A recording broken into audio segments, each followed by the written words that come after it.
حضور اکرم صلی اللہ تعالیٰ علیہ وسلم کا یہ دین کمپلیٹ ہے، مکمل ہے۔ اب آپ سنیے، قرآن پاک نے جب یہ فرما دیا کہ دین مکمل ہو گیا، یہ وعدہ، یہ دعویٰ کسی اور دین میں نہیں ہے، صرف اور صرف اسلام میں ہے کہ یہاں پیدا ہونے سے لے کر کے وفات تک کے مسئلے اللہ تعالیٰ نے تمہیں بیان کر دیے۔ وَلَا رَطْبٍ وَلَا يَابِسٍ إِلَّا فِي كِتَابٍ مُبِينٍ، کوئی خشکی کی چیز بھی نہیں ہے، کوئی تری کی چیز بھی نہیں ہے جس کو قرآن نے بیان نہ کیا ہو۔ رب تبارک و تعالیٰ نے ساری چیزیں بیان فرما دی، تمہاری شریعت کمپلیٹ ہے۔ آج تمہیں اپنی زندگی گزارنے کے لیے لا، قانون کسی ایرے غیرے کے پاس سے لینے کی ضرورت نہیں، اسلام ہر قانون تمہیں دیتا ہے، چاہے بچوں کے معاملات ہوں، چاہے جوانوں کے معاملات ہوں، شوہر بیوی کے حقوق ہوں، ماں باپ کے حقوق ہوں، استاد شاگرد کے معاملات ہوں، پڑوسیوں کے حقوق ہوں، تجارت کے، لین دین کے، نکاح کے، خلا کے، عدت کے، طلاق کے، سارے مسائل پورا کا پورا تفصیل کے ساتھ اسلام تمہیں دیتا ہے۔ اس طرح کا کوئی لا پوری دنیا میں نہیں ہے جس طرح اسلام کے پاس ہے۔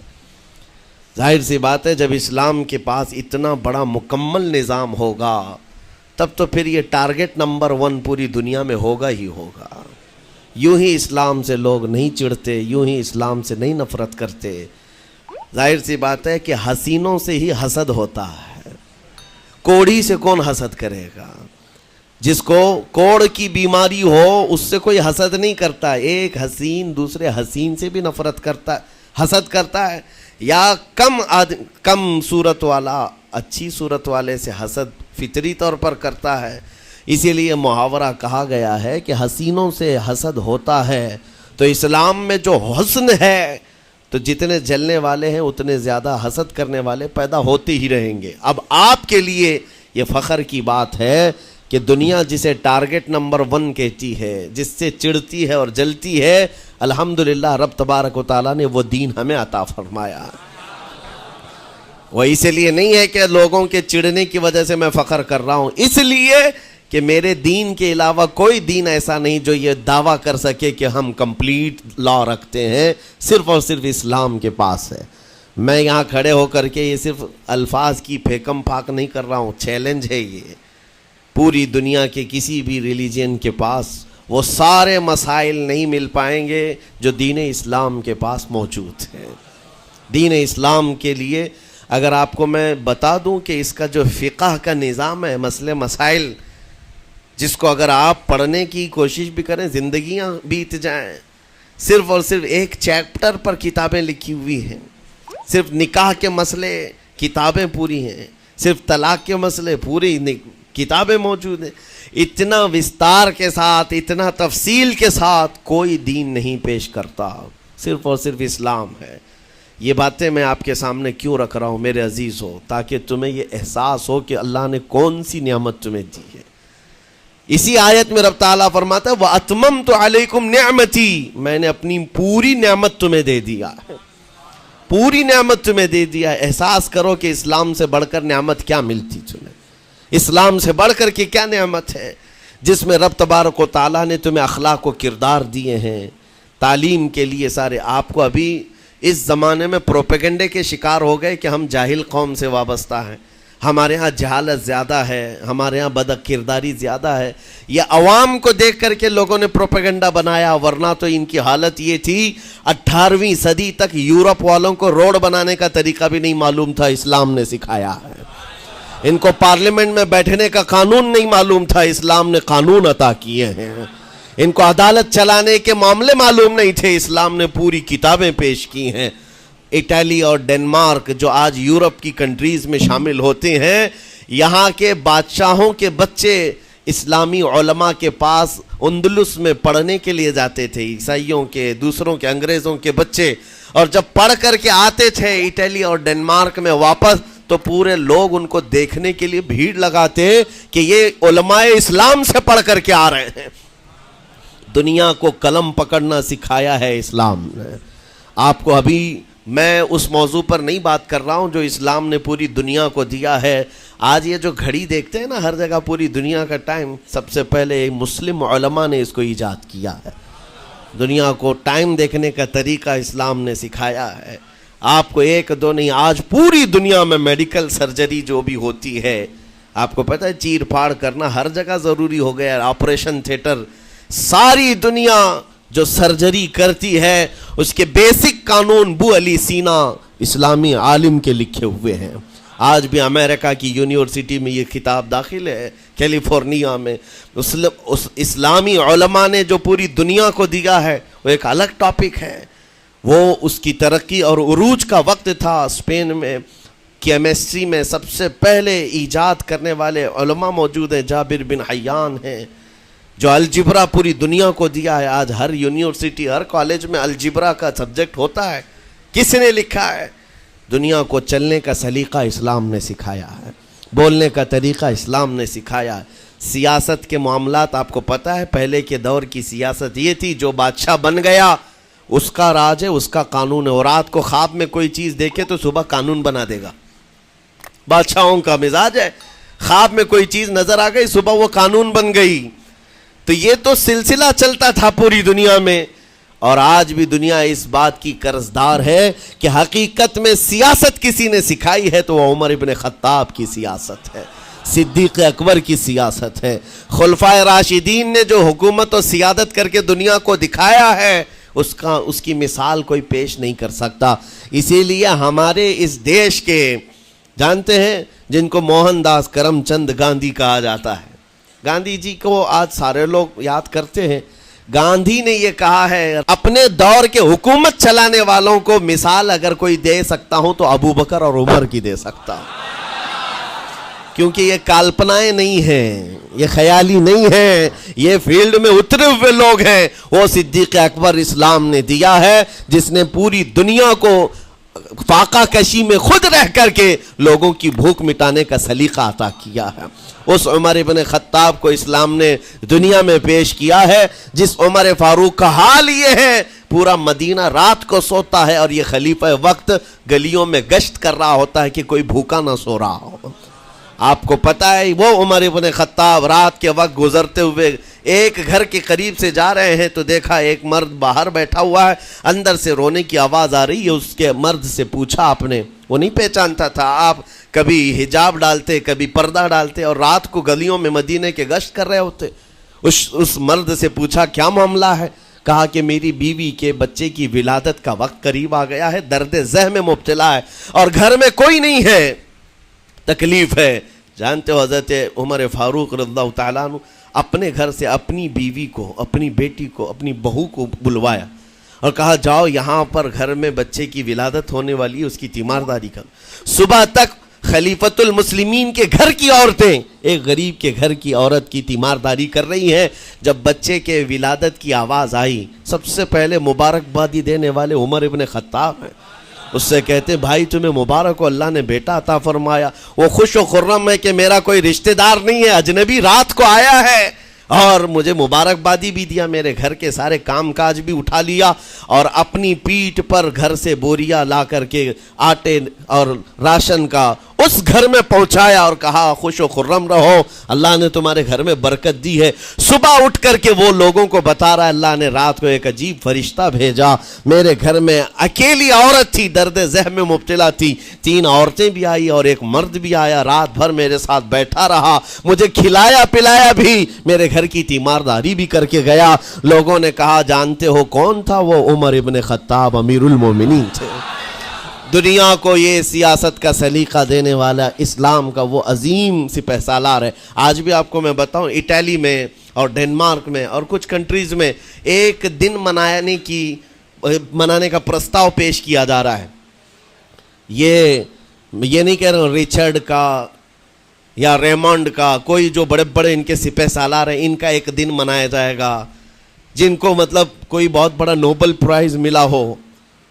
میں یورپین کنٹریز کی بات کر رہا ہوں جہاں وہ اپنے بادشاہوں کے پیدائش کا دن یا ان کے کسی اینیورسری کو منانے کا پرستاؤ نہیں پیش کر رہے، بلکہ یورپ کی یہ 2 کنٹریاں ہیں جو یہ پرستاؤ پیش کر رہی ہیں کہ سال میں ایک دن ایسا منایا جائے جس کا نام صلاح الدین ایوبی ڈے ہونا چاہیے. یہ ہم نہیں کہہ رہے ہیں، دنیا آج بھی اس بات کو تسلیم کرتی ہے. صلاح الدین جیسا جرنیل دیکھا نہیں ہے، عزیزان گرامی وقار، یہ چند مثالیں میں آپ کے سامنے رکھا، اور اس کے بعد پھر میں تمہیں جھنجھوڑ کر پوچھتا ہوں، اپنے دل پر ہاتھ رکھ کر کے بتاؤ، اسلام سے اچھا کوئی راستہ ہے؟ قرآن یہی کہتا ہے وَمَن يَبْتَغِ غَيْرَ الْإِسْلَامِ دِينًا فَلَن يُقْبَلَ مِنْهُ، جو اسلام کے علاوہ دوسرا راستہ لے کر کے آئے گا قیامت کے دن اس کا کوئی قبول نہیں کیا جائے گا، نہیں قبول کیا جائے گا، بلکہ وہ سب سے بڑے گھاٹے میں ہوگا، آخرت کے دن خسارہ اٹھانے والوں میں ہوگا۔ آج تمہارے پاس وہ عقل سلیم اللہ تعالیٰ نے دیا، جس کو تھوڑی بہت شدھ بدھ ہونا، عقل کا استعمال کرتا ہو، وہ بھی اسلام کے متعلق سوچے گا کہ میرے دین میں اتنی اچھائیاں ہیں، آج تک رب تعالیٰ نے مجھے یہ پیشانی کسی کے سامنے جھکنے نہیں دیا۔ کہیں جھکاتے ہو؟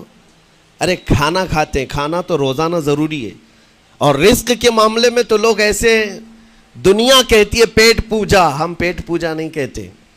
کھانے کے لیے بعض لوگ کہتے ہیں نا پہلے پیٹ پوجا ہو جائے، پوجا کا لفظ ہی ہم استعمال نہیں کرتے۔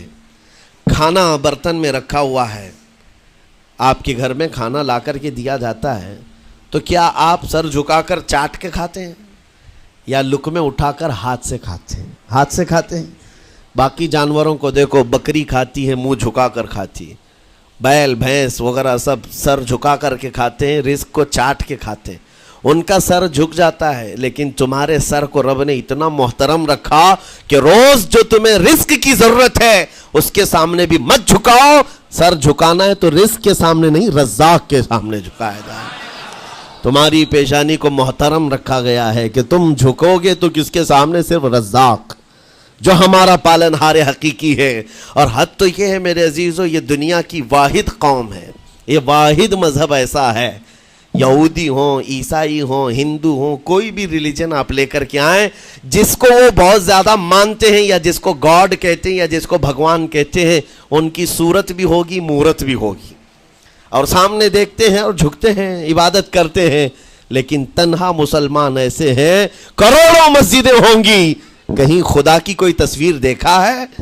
کہیں مسجدوں میں خدا کا کوئی مورت یا صورت بنائی ہوئی دیکھا ہے؟ نہیں ہے۔ یہ واحد قوم ہے جو بن دیکھے مولا کی بارگاہ میں سجدے میں جھک جاتی ہے۔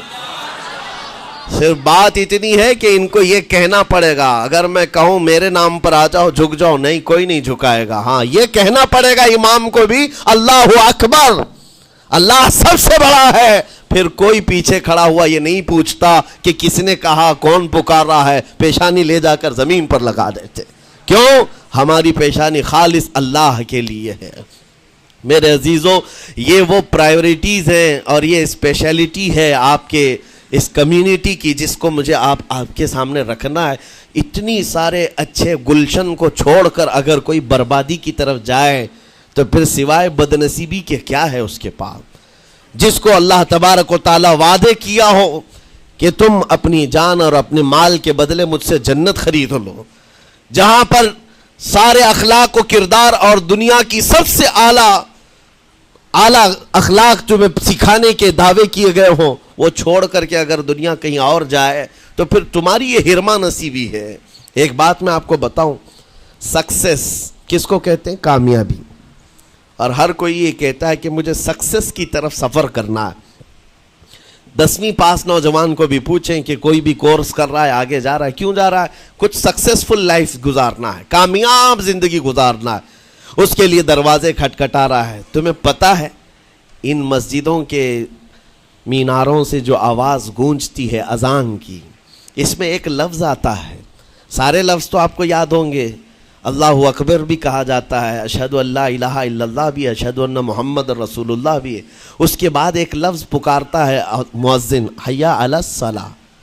حی علی الصلاۃ کا مطلب ہوتا ہے آؤ نماز کی طرف، آؤ نماز کی طرف۔ اس کے بعد ایک اور لفظ پکارتا ہے حی علی الفلاح، جس کا معنی معلوم ہے آپ کو؟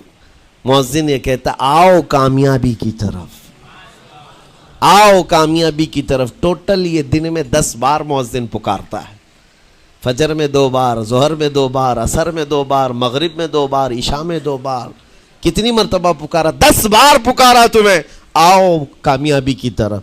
لیکن ایک بات یاد رکھو، یہ پکارنے والے مؤذن کی حالت مت دیکھو کہ یہ پکار رہا ہے، بلکہ یہ رحمان کی صدا ہے، یا اللہ کی صدا ہے جو تمہیں بلا رہا ہے؟ یہ تو اپنی آواز اور اپنے الفاظ سے ترجمانی کر رہا ہے اور تمہیں اللہ کی صدا تمہارے تک منتقل کر رہا ہے، لیکن حقیقت میں بلانے والا کون ہے؟ اللہ ہے۔ مسجدوں میں بلانے والا کون ہے؟ اللہ ہے۔ اللہ کی صدا پر آپ آ رہے ہو۔ اب سوچو، جو رحمان تمہیں 10 مرتبہ دن میں یہ بات پہنچا رہا، آؤ کامیابی کی طرف، آؤ کامیابی کی طرف، تم اس چیز کو چھوڑ کر کے کامیابی ان لوگوں کے سامنے ڈھونڈنے نکلے جن کو پیشاب کرنے کا سلیقہ نہیں معلوم، جن کو کھانے پینے کے طور طریقے نہیں معلوم۔ ان لوگوں کے پاس ہمارے بچے اگر کامیابی ڈھونڈیں گے تو بات یہی ہے، ٹوپی کو سر پر پہنو تو اچھا لگے گا، لیکن دوسری جگہ پہننے لگے تو بیوقوف کہیں گے، ظلم کر رہے ہو ٹوپی کے ساتھ۔ اسی طرح میں کہتا ہوں مسلمان کو اللہ کی بارگاہ میں آ جانا سب سے بڑی کامیابی ہے، اور اگر دوسروں کے ہاں در در بھٹکتا ہے تو گویا کہ اس نے اپنی حیثیت کو ہی گرا دیا ہے۔ اسی لیے اقبال نے کیا کہا تھا، بہت اچھی بات، کہ وہ ایک سجدہ جسے تو گراں سمجھتا ہے۔ گراں کا مطلب کیا؟ بھاری۔ ایک سجدہ کرنے میں تو بھاری پن محسوس کرتا ہے، وہ ایک سجدہ جسے تو گراں سمجھتا ہے، ارے 1000 سجدوں سے دیتا ہے آدمی کو نجات۔ در در جھکنے سے تو تمہیں بچا لیتا ہے۔ اس کے سامنے بھی جھکا، نیتا کے سامنے بھی جھکا، سیٹ کے سامنے بھی جھکا، پولیس کے سامنے بھی جھکا، جج کے سامنے بھی جھکا، سب کے سامنے جھک رہا ہے۔ ایک سجدہ یہاں کر لے، مولا ہر سجدے سے تجھے آزاد کرتے۔ یہاں جھکنے والا پھر کہیں اور نہیں جھکتا۔ ہاں، اسی لیے شاعر نے کہا ہے، مرد حق باطل کے آگے مات کھا سکتا نہیں، سر کٹا سکتا ہے لیکن سر جھکا سکتا نہیں۔ یہ ہماری تاریخ ہے جو آپ کے سامنے ہے۔ آپ کو پراؤڈ فیل ہونا چاہیے کہ رب تعالیٰ نے مجھے کون سی بڑی نعمت عطا کی، اتنی عظیم نعمت ہے۔ ایک واقعے کے ساتھ میں اپنی گفتگو کو آپ کے اندر ڈالنے کی کوشش کرتا ہوں۔ حضور پاک صلی اللہ تعالیٰ علیہ وسلم کے دین کی حلاوت اور چاشنی کس کو ملے گی؟ پتہ ہے؟ 3 چیزیں۔ جو ایمان کی لذت جس کو ملتی ہے وہ پھر دوسری جگہ نہیں منہ مارتا، ادھر ادھر نہیں دیکھتا کہ کہاں کامیابی ہے، کہاں سکسیسفل ہے، بلکہ جس کو ایمان کی لذت ملی ہے وہ یہ سوچتا ہے کامیابی میرے نبی کے قدموں میں ہے، مجھے جو ملنا ہے وہ یہیں سے ملنا ہے۔ بریلی کے امام کہتے تھے، یا رسول اللہ، خلق کے حاکم ہو تم، رزق کے قاسم ہو تم، جو ملا تم سے ملا، تم پہ کروڑوں درود، اور تم ہو حفیظ و مغیث، یا رسول اللہ تم ہو حفیظ و مغیث، کیا ہے وہ دشمن خبیث، تم ہو تو پھر خوف کیا، تم پہ کروڑوں درود۔ یہ ایمان کی لذت جسے مل جاتی ہے وہ کامیابی حضور کے قدموں میں ہی دیکھتا ہے، پھر اسے ادھر ادھر کی چیزیں نہیں پریشان کرتی۔ یمن کا ایک قبیلہ تھا، بنو کلب۔ اس قبیلے کے ایک شخص تھے حارثہ نام، ان کی بیوی سعدہ۔ ایک چھوٹا سا واقعہ بتا رہا ہوں۔ حارثہ اور سعدہ، چھوٹا سا خاندان تھا، 3 بچے تھے۔ حارثہ کے بیٹوں میں ایک بیٹے کا نام ہے زید، نام یاد رکھے ہیں، بہت امپورٹنٹ نام میں ذکر کر رہا ہوں۔ ایک ہی نام ایسا ہے جو قرآن میں آیا ہوا ہے، وہ زید۔ یہ حارثہ کے بیٹے زید ہے، بیوی سعدہ ہے۔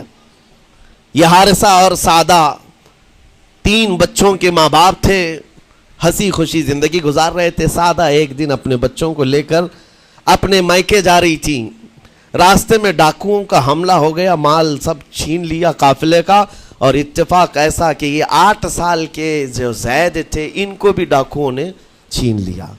ایک ماں سے اس کا 8 سالہ بڑا بیٹا چھین لیا جائے تو ماں کی کیفیت کیا ہوتی؟ اس قدر درد میں تھی ماں، جان تو بچ گئی، 2 بچے بھی بچ گئے، لیکن بڑا بیٹا میرے ہاتھ سے چلا گیا۔ مارے مارے صحراؤں میں گھومتی تھی، پکارتی تھی، میرا زید، میرا زید، میرا زید، میرا زید۔ ڈاکوؤں نے زید کو کیا کیا؟ عکاظ کا ایک میلہ لگتا تھا، اس وقت یہ غلامی کا دور تھا، لوگ انسانوں کو پکڑتے اور بیچ دیتے تھے، وہاں لا کر کے انہوں نے زید کو بیچ دیا، غلام کی حیثیت سے بیچ دیا۔ آگے میں بتاتا ہوں۔ یہاں سعدہ کا حال بے حال تھا، واپس گھر آئی تو باپ اپنے شوہر سے کہا، اور شوہر کا حال تو ایسا تھا کہ وہ زید کو اپنے آنکھوں کا نور، اپنے آنکھوں کا سرور سمجھتا، اور اس قدر پیار و محبت والا باپ مارے مارے گھومتا رہا گلیوں میں، اور ان کا لکھا ہوا ایک اشعار کا منظوم ترانہ ہے جو اپنے بیٹے کی جدائی میں لکھا. اپنے دشمن بھی وہ ترانہ سنتے تو رو پڑتے تھے.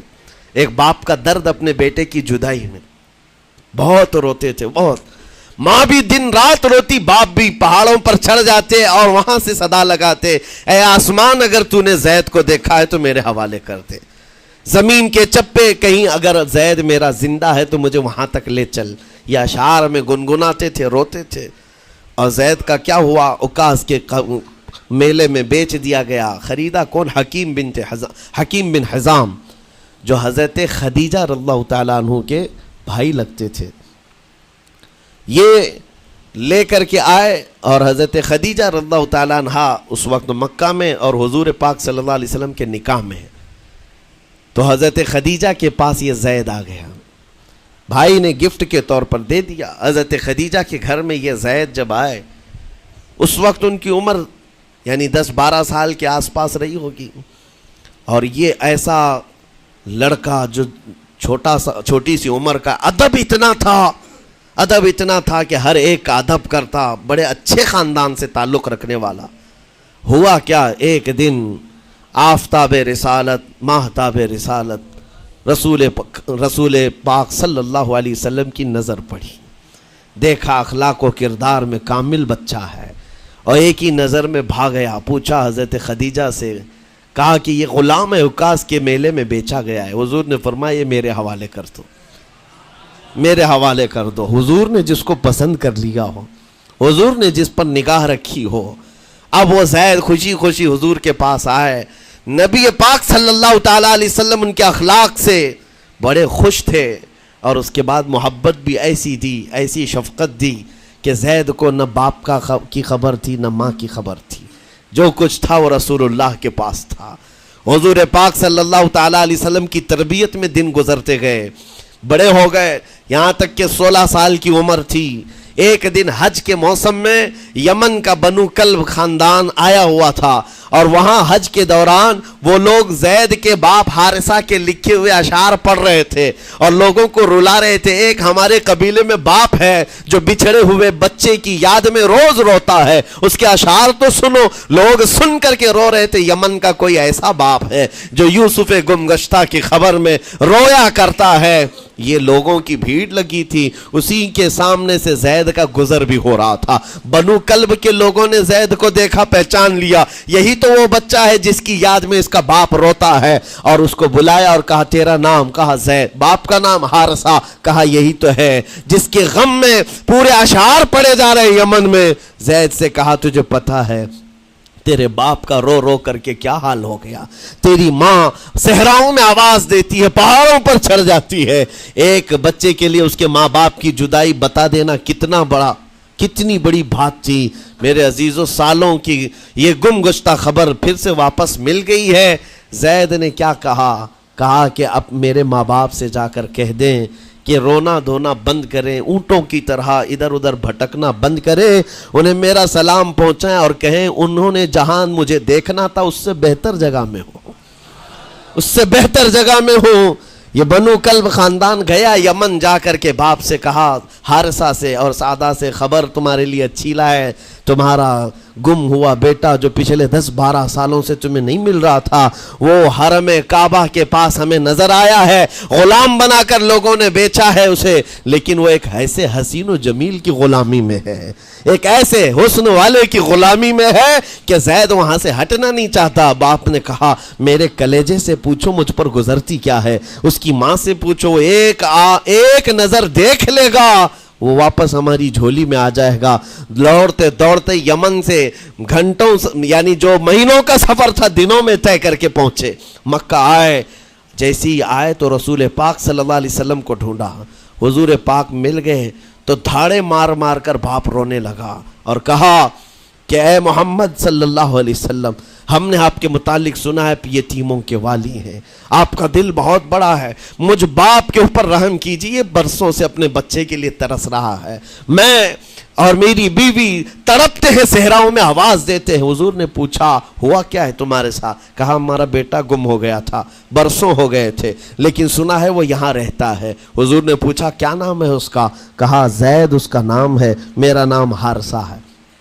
حضور پاک صلی اللہ علیہ وسلم کے محبوب زید کے بارے میں پوچھ لیا، حضور جس سے خود محبت کرتے ہو، حضور جس سے محبت کرتے ہو، باپ نے پوچھ لیا، حضور نے فرمایا کہ ٹھیک ہے، میں ایک باپ کے کلیجے سے اس کے بیٹے کو الگ نہیں کر سکتا، ماں سے اس کے بیٹے کو جدا نہیں کر سکتا، لیکن بات اتنی ہے کہ زید کو بلایا جائے، فیصلہ اس کے ہاتھ میں ہے، فیصلہ اس کے ہاتھ میں ہے، میں زید کو بلاتا ہوں۔ غلام تھے اس وقت، حضرت زید کو بلایا گیا، اور اس وقت کے بھری جوانی والا زید ہے، جیسی ہی آئے پہلی نظر باپ کو دیکھا، ماں کو دیکھا، ماں باپ تو چیخ پڑے، ہمارا زید مل گیا، ہمارا زید مل گیا۔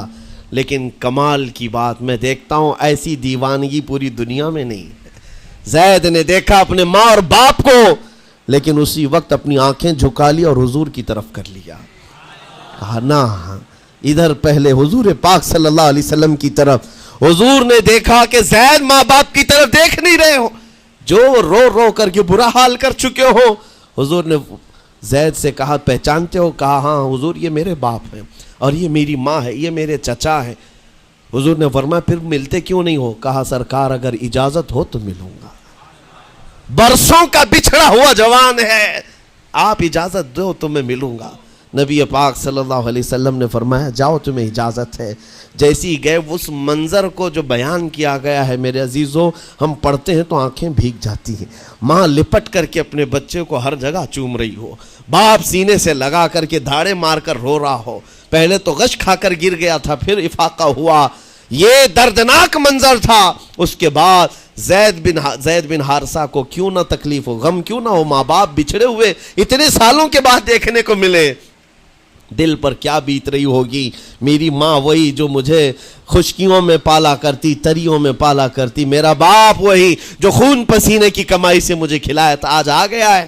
حضور پاک صلی اللہ علیہ وسلم نے کہا زید یہ جو جذباتی منظر ہے اس کو ختم کر کے اب اعلان کر دو کہ تمہاری ماں آئی ہے تمہیں یمن سے لینے کے لیے، تمہارا باپ آیا ہے، تمہارا چچا آیا ہے تمہیں یمن سے لینے کے لیے، میں نے فیصلہ تمہارے حوالے کر دیا ہے، میں اپنے غلامی سے تم کو آزاد کر دیتا ہوں، تم بغیر کوئی فدیہ لیے ہوئے، بغیر کوئی پیسہ لیے ہوئے، اس وقت اپنے غلام کو کوئی چھوڑتا نہیں تھا، لیکن تمہاری ماں کا درد دیکھا نہیں جا رہا، میں آزاد کر دوں گا بغیر کسی فدیہ کے، تو اپنی ماں اور اپنے باپ کے پاس جا سکتا ہے۔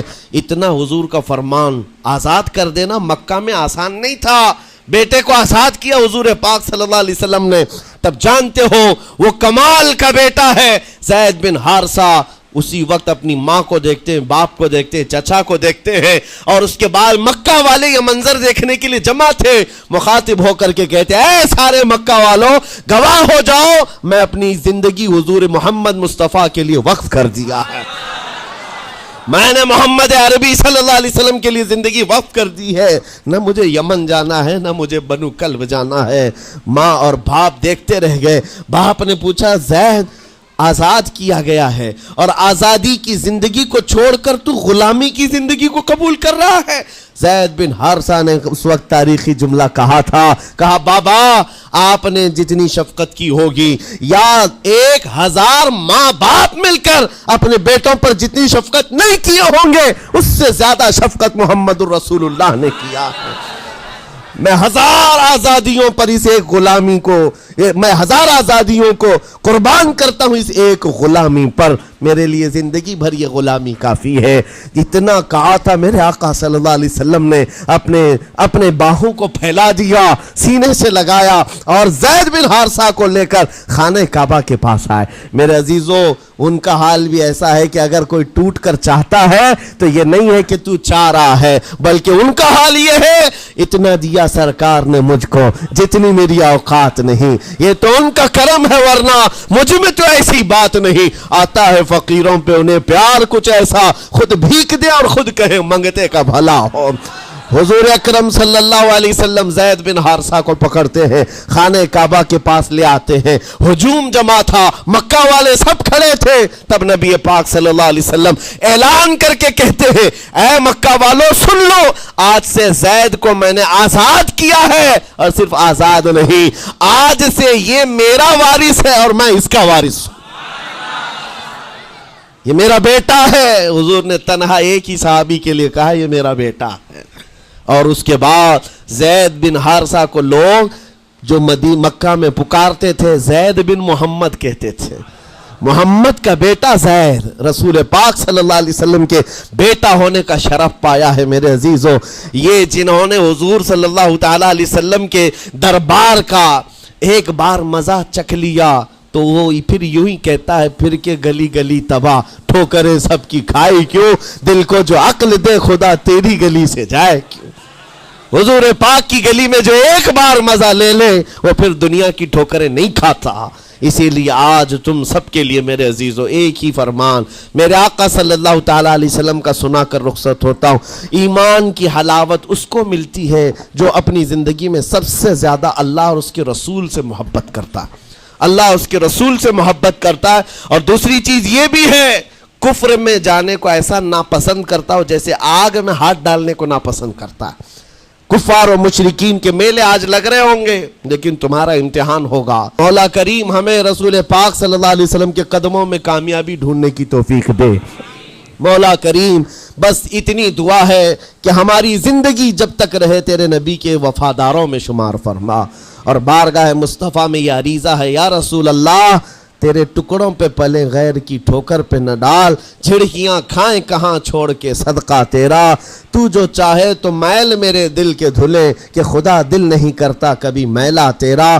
گندے نکمے کمی مہنگے ہیں کوڑی کے تین، کون ہمیں پالتا تم پہ کروڑوں درود. بے ہنر و بے تمیز کس کو ہوئے ہیں عزیز، ایک تمہارے سوا تم پہ کروڑوں درود. تم ہو عفو و غفور، تم ہو رؤوف و تم ہو عفو و غفور، بخش دو جرم و خطا تم پہ کروڑوں درود. کر کے تمہارے گناہ مانگے تمہاری پناہ، تم کہو دامن میں آ تم پہ کروڑوں درود. یا رسول اللہ دل بے چین ہے بے قرار ہے، گناہ جب زیادہ ہوتے ہیں تو دلوں میں گھبراہٹ زیادہ ہوتی ہے. اور ان دلوں کی گھبراہٹ کا علاج ڈاکٹروں کی گولیوں اور انجیکشن سے نہیں ہے، ان دلوں کا قرار صرف اتنا ہے یا رسول اللہ دل کرو ٹھنڈا میرا، وہ کفے پا چاند سا سینے پہ رکھ دو ذرا تم پہ کروڑوں درود.